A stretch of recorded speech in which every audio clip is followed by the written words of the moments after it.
그런데 그때 이 기록에 나와 있지 않은 가족 이야기가 있어요. 이때 이방원의 부인은 어디 있었을까요? 당연히 개경에 있었겠죠. 개경에 있었고 더군다나 아이들이 있었습니다. 결혼하고 6년이 지났잖아요. 1382년에 결혼했고 이때 88년이니까 이 6년 사이에 최소한 딸이 2명이 있었습니다. 더 있었을 수도 있어요. 2명 이상의 어린 딸을 데리고 개경에 머무르고 있었던 그 원경왕후의 그 심정, 이거는 어디서도 이야기하지를 않죠. 이 2딸을 지켜낸 거예요. 자, 이것이 기록에 보이지 않는 여성의 역할을 유추할 필요성을 느끼게 하는 대목이죠. 이런 생각을 하게 해준 것이 드라마 원경이어서 저는 그 드라마가 역사적 사실과는 거리가 멀지만 역사적 상상력을 자극한다는 점에서 의미가 있다고 생각을 합니다. 자, 조선이 건국된 다음에 이방원은 정한군이 됩니다. 왕자가 됐죠. 하지만 왕의 5째 아들 왕자이기 때문에 앞으로 비전이 전혀 없어요. 그냥 정원군으로 늙어 죽을 운명이었죠. 그리고 이때 원경왕후는 정령옹주로 책봉이 됩니다. 자, 이 부부는 그냥 수많은 왕자 부부, 그 자손들은 종친이 되는 이런 사람으로 평생을 살 뻔했는데 왕자의 난이 일어나잖아요. 이방원이 군대를 일으켜서 정도전을 비롯한 반대 세력을 제거하고 사실상 아버지 태조를 왕위에서 쫓아내고 그리고 형을 왕위에 올리고 자기는 세자가 돼서 다음 왕자리를 예약하고, 자, 이게 1차 왕자의 난이에요. 이때 원경왕후의 역할이 있습니다. 실록에 그 말이 나오고 드라마에서도 당연히 이 대목을 강조를 했어요. 그날 태조가 위독했습니다. 그래서 왕자들을 모두 근정문 바깥에, 경복궁 근정문 밖에 행랑에 모아놓고 밤을 새게 했습니다. 이 오늘 밤에 무슨 일이 있을지 모른다. 아들들은 전부 저기서 대기해서 만일의 사태에 대비해라. 임종을 준비하고 있었던 거죠. 그런데 처남이에요. 이 원경왕후의 남동생 민무질이라는 사람이 이방원의 집에 가서 누이, 그러니까 원경왕후와 한참 동안 얘기를 합니다. 무슨 이야기인가를 했어요. 그리고 나서 이 부인이 종을 불러서 빨리 대궐에 가서 공을 오시라고 해라. 거기 있지 말고 빨리 집으로 오시게 해라. 이때 원경왕후가 저 숙직, 저 궁궐 옆에 모두 모아놓은 게 뭔가 수상하다고 생각을 한 거예요. 빨리 오시라고 해라. 그랬더니 종이 다들 같이 모여 계시는데 어떻게 우리 공만 오시라고 합니까? 어떤 말로 하면 오실까요? 이렇게 이제 또 물어요. 그랬더니 부인이 내 가슴과 배가 갑자기 아파서 나 아프다고 해. 응급실 가야 된다고 해. 그러면 공이 빨리 오실 것이다. 이래서 종이 가서 방원한테 이 거짓말을 했고 방원이 그 말을 듣고 집으로 급히 달려옵니다. 그러니까 이 자리에 그 민무질, 처남이 다시 와서 민무질, 이방원, 원경왕후 세 사람이 한참 동안 뭔가를 이야기를 했다는 거예요. 이때 작전을 짠 거예요. 날이 어두워졌습니다. 날이 어두워진 다음에 뭔가 해야 되겠다고 생각했는데 이방원이 지금 내가 동원할 군대가 없어. 왜냐하면 그 직전에 이 정도전이 사병을 혁파했거든요. 그러면서 왕자들이 자기 집안에 가지고 있었던 무기를 전부 회수해 간 일이 있습니다. 군대가 없는데, 무기가 없는데, 그러니까 민 씨가 내가 여기 감춰놓은 게 있습니다 하고 나섰다는 거예요. 부인이 몰래 무기를 준비해서 변고에 대응할 계획을 세워놓고 있었다. 무기를 반납하지 않고 집에 감춰놓고 있었다는 거죠. 이래서 이 무기를 가지고 집에 있던 사병을 동원해서 반란을 일으키고 정도전 죽이고 1차 왕자의 난에 성공을 했습니다. 바깥에서 막 난리가 벌어지고 있는데 이 민 씨는 바깥에 나가질 못하니까 집안에서 어떻게 됐나 궁금하게 소식을 기다리고 있었겠죠.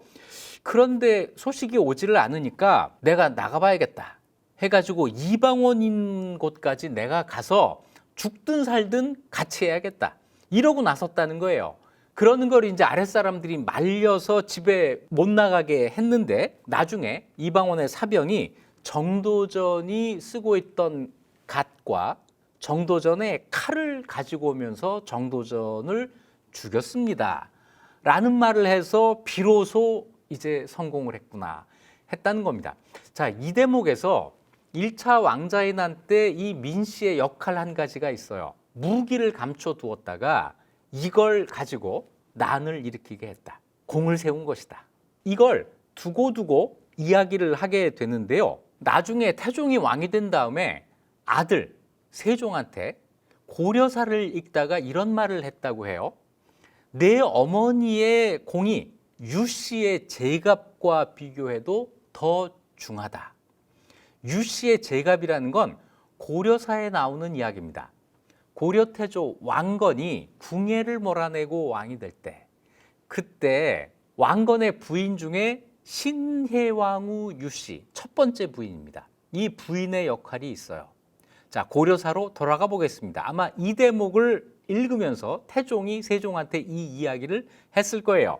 궁예 말년에 홍유, 배현경, 신순겸, 복지겸이 왕건의 집에 찾아가서 궁예를 몰아낼 일을 의논하는데 옆에 부인이 있으니까 부인을 이제 딴 데로 나가게 하려고 뜰에 새로 열린 오이가 있습니까? 오이를 따오실 수 있는지요? 오이 따러 나가라 이런 얘기예요. 그랬더니 이 유씨가 그 뜻을 알고 북쪽 방문으로 나가다가 휘장 속에 숨어요. 그래서 엿듣습니다. 들어보니 여러 장수가 왕건을 추대하려고 하는데 왕건이 그걸 거절하고 있는 거예요. 그러니까 휘장 속에 숨어있던 유씨가 짠 등장해가지고 의로움을 일으켜 포악한 자를 몰아내고 왕이 된 것은 옛날부터 있었던 일입니다. 지금 여러 장수들의 말을 들으니 아녀자인 저도 화가 나는데 분발하는데 내가 그래야겠다는 생각이 드는데 하물며 대장부가 왜 안 그러십니까? 이래서 왕건을 격동시켰다고 해야 되나요? 나도 그러는데 어떻게 대장부가 안 그러세요? 이런 식으로 이야기를 한 거예요. 그러면서 손수 갑옷을 꺼내서 입혀주었다. 갑옷을 꺼냈다, 요것이 한문으로 제갑이 됩니다. 그래서 유씨의 제갑의 공, 갑옷을 꺼낸 공, 이거거든요. 원경왕후가 이방원에게 똑같은 일을 했다는 거예요. 신해왕후 유씨가 왕건을 부추겨서 고려왕조를 건국하게 했던 그 역할을 이때 원경왕후가 한 것이다.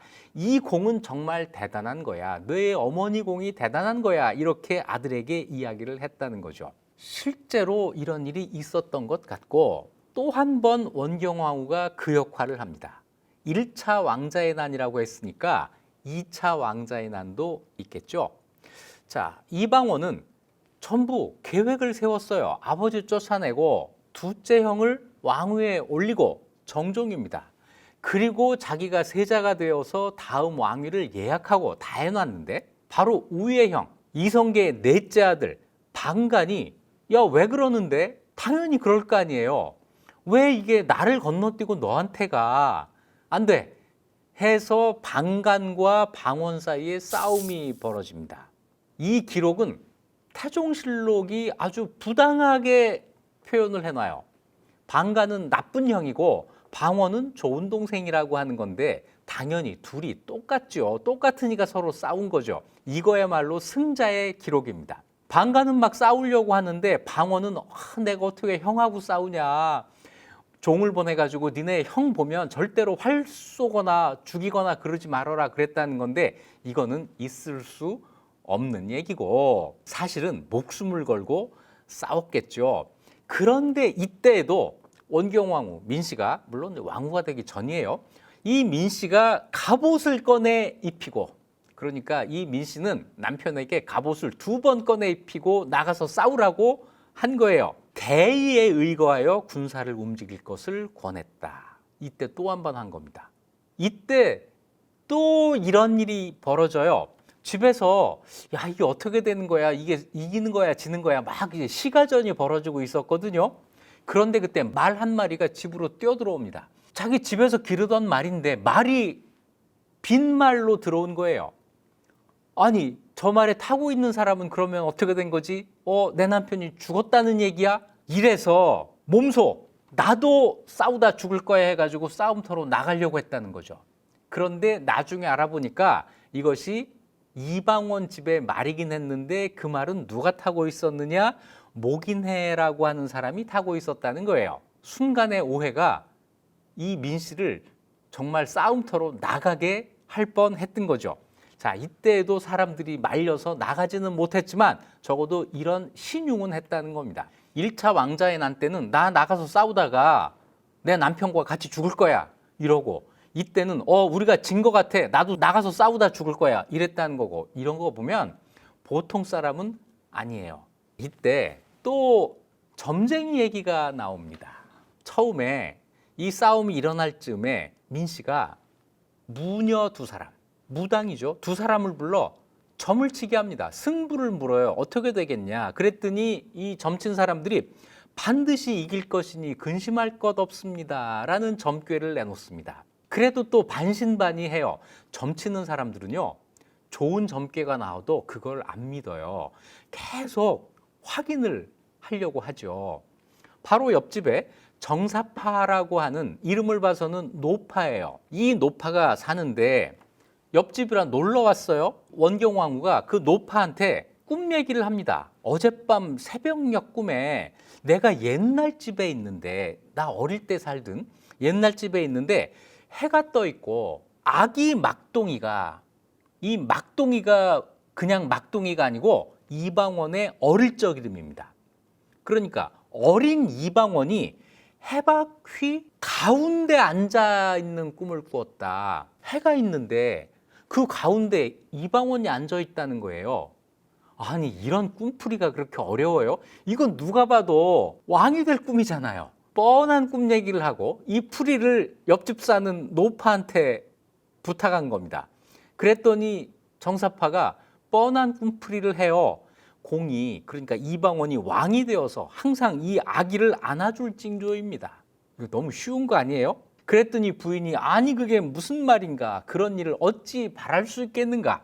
겉으로는 이렇게 말하면서 속으로는 됐군 뭐 이러는 거겠죠. 그리고 있는데 이방원이 시가전에서 이긴다는 소식을 가장 먼저 가지고 온 사람이 누구냐? 바로 이 정사파라는 이웃집 노인이었다는 거예요. 와가지고 보세요, 내 말이 맞지. 글쎄요, 나중에 이 정사파는 뭔가 게이트를 좀 하나 하지 않았을까요? 내 덕에 이긴 거야 그래가면서 인사청탁도 하고 뭐 이런 거 하지 않았을까 싶은데 그 이후로는 이름이 나오지 않습니다. 자, 이런 과정을 거치면서 마침내 왕비가 됩니다. 1400년에 태종이 왕이 됐고 원경왕후는 왕비가 됐으니까 그때 나이 원경왕후가 36살. 18살에 결혼해서 18년 동안 이런 과정을 거치고 36세 왕비가 된 거예요. 이때까지는 아무런 문제가 없는 것처럼 보였죠.